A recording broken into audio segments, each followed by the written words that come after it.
Hayop ka! Sige rito! Hoy! Hoy! Hoy! Hoy! Ano ba yan? Tama na yan! Ano ba yan? Manong, huliin yan! May masamang bala sa kaibigan ko! Totoo ba yan? Wala akong manong, nagsisinungaling ho yan.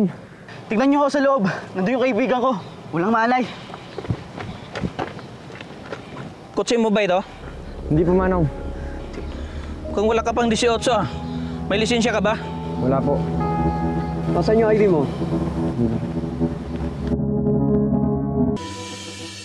Bukas na bukas, isusumbong mo yun sa guidance. Para makick-out na siya. Wag. Jacob, huwag mo naman sabihin, no.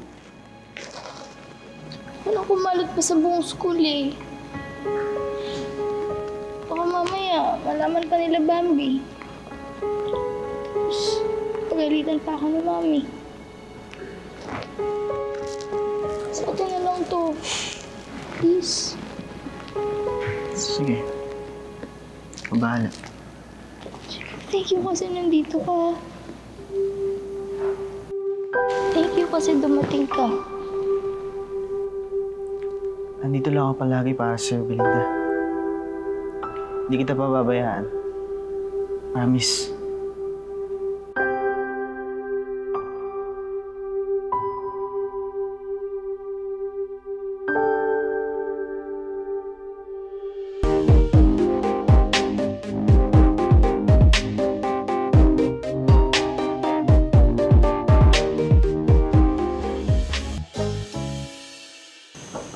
Bambi?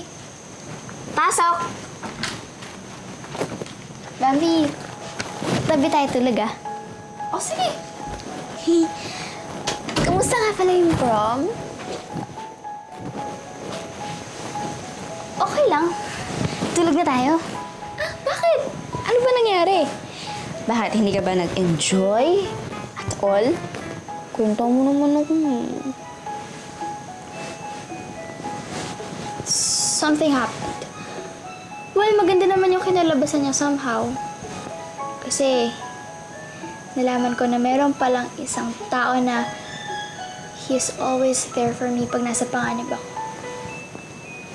Nalaman ko na meron palang isang tao na gagawin niya yung lahat para maging okay ako palagi. Carter?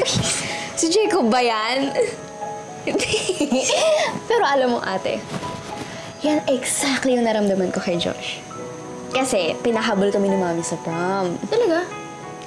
Pero hindi kami nakaabot kasi nasiraan kami ng kotse. Sayang. Pero gumawa ng paraan si Josh para ma-experience ko pa rin yung prom night.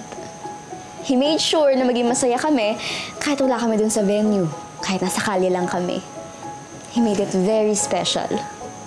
Sabi ko nga sa kanya, siya yung nagligtas sa gabing yun. Pareho pala tayo eh. Niligtas din ako ni Jacob ngayong gabi. Saan?